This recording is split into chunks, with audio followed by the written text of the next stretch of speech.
discussion sur le même sujet, mais sur un tout autre registre avec Frédéric Bérard, qui est docteur en droit constitutionnel et politologue avec nous chaque semaine. Bonjour Frédéric. Bonjour Éric. Vous vouliez revenir sur les nouvelles mesures d'hier, puis j'entends plein de choses dans la rue. Les gens nous parlent, les gens nous écrivent. Et puis, on a l'impression qu'on doit être plus responsable cette année face aux mesures, prendre un peu nous-mêmes nos décisions, comme on vient d'en discuter avec le docteur Harvey.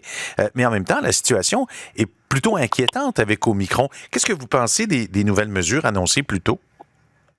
Wow, je suis pas certain, moi, qu'il est de la responsabilité morale d'un gouvernement de laisser une population s'auto-réguler là, lors d'une pandémie. Là. Je suis plutôt d'avis qu'une telle posture serait parfaitement irresponsable. On a vu avec les nouvelles mesures hier, le gouvernement essaie de rectifier le tir en quelque sorte. Malheureusement, Éric, j'ai l'impression qu'il est peut-être un peu tard. On a vu hier, 4400, 4500 cas dans ces eaux.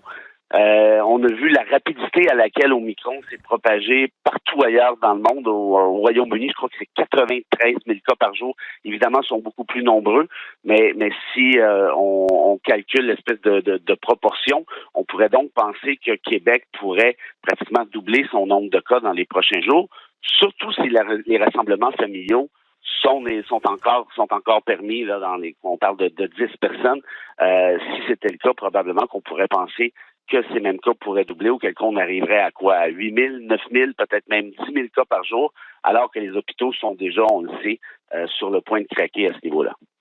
Ouais, est-ce que en fait, lorsqu'un événement comme une pandémie, comme celle que l'on vit maintenant depuis trop longtemps, dure justement des mois et des années, il n'y a pas un danger qu'un gouvernement répète la même erreur et puis à ce moment-là, sera jugé fortement d'avoir répété la même erreur alors qu'on savait où ça nous menait. Est-ce que le gouvernement a été assez prudent, vous croyez, dans les dernières annonces, puis dans les dernières semaines, là?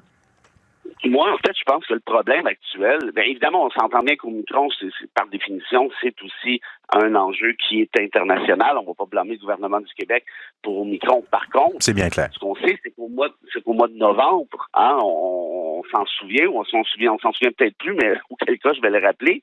Qu'est-ce qui s'était produit? Le docteur Arruda et compagnie nous ont dit tout est beau, il n'y a pas de problème, relâchement pratiquement dans le tapis. Enlevez vos masques dans les écoles primaires et secondaires.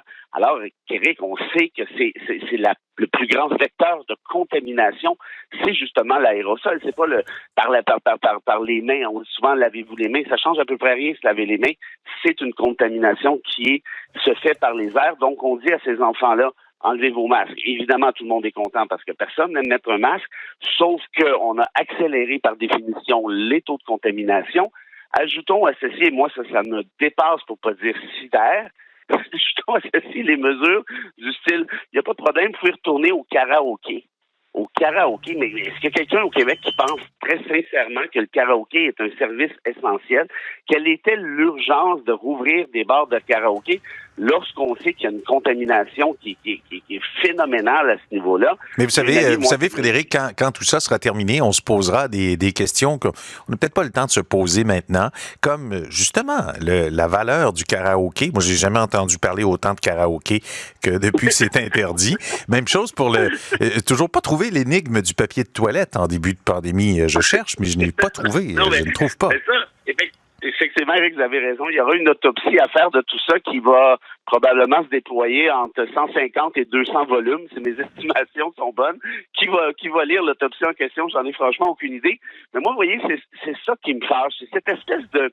Là, aujourd'hui, on dit, qu'est-ce que vous voulez? On ne l'avait pas prévu. Moi, j'ai calculé hier, j'ai vérifié, en fait, le 29 novembre. Et là, Omicron était partout en Occident. Le 29 novembre, le premier ministre Legault parlait d'une fête de Noël à 25 convives. Ça, c'est il y a quelques semaines à peine. On était au courant de ce qui se passait avec Omicron. Après ça, il a donné l'impression qu'il mettait un peu d'eau dans son bain. Il a réduit ça à 20. Or, pendant ces mêmes week-ends, donc avant les annonces en question, c'est connu, le gouvernement fait des sondages auprès de la population québécoise. Qu'est-ce que vous aimeriez à Noël? Qu'est-ce qui serait raisonnable? Qu'est-ce que vous apprécieriez? Mais c'est parce qu'on peut pas faire passer l'électoralisme avant la science. Et là, on le voit bien, là, ce qui nous arrive, là, c'est une claque en pleine face. Mais vous pensez vraiment, Frédéric, que ça a un lien avec le fait qu'en 2022, on aura des élections et que le gouvernement commence à y penser vraiment, que le gouvernement Legault y pense à chaque décision qu'il prend? Vous croyez vraiment? Au-delà de l'élection, Éric, moi, je vous dirais, et ça, là-dessus, je suis à peu près certain de ne pas me tromper, ce gouvernement-là est probablement le plus électoraliste qu'on a vu dans les dernières décennies au Québec. C'est un gouvernement qui, on sait pas trop, hein, la CAQ, c'est quoi exactement? C'est un parti de centre-droite, centre-gauche, ça dépend. Qu'est-ce qu'ils veulent, qu'est-ce qu'ils font, on sait pas trop. Ils sont proches des gens, présentent leurs excuses quand ils disent s'être trompés, reculent, reviennent. Qu'est-ce que vous voulez avoir, on vous le donne. Ce qui est pas nécessairement mauvais en soi.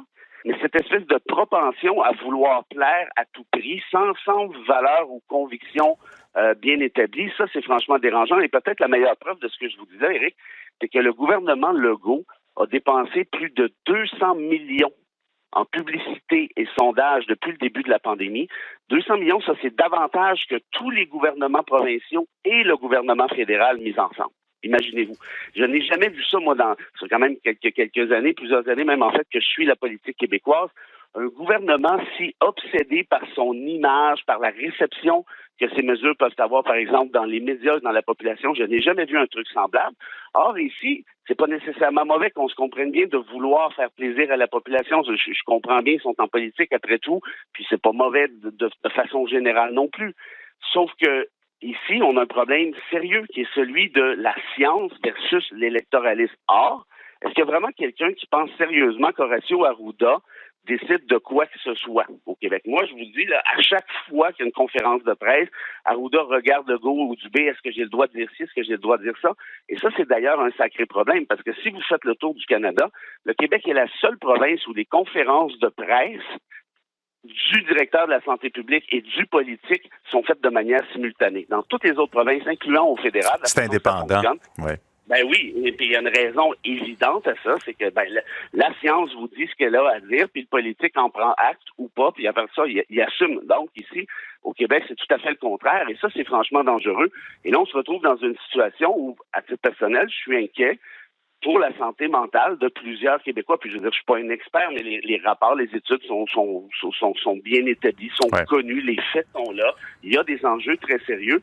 Pourquoi? Ben parce qu'on nous a fait miroiter qu'on allait avoir un L à 25, après ça à 20, et là, c'est à se demander s'il va y avoir un L tout court. Frédéric Bérard, vous êtes docteur en droit constitutionnel et politologue. On est le 21 décembre aujourd'hui, on ne se reparlera pas avant Noël. Je vous souhaite un très joyeux temps des fêtes. Ben, c'est très réciproque et idéalement, maximum 10 convives, par contre.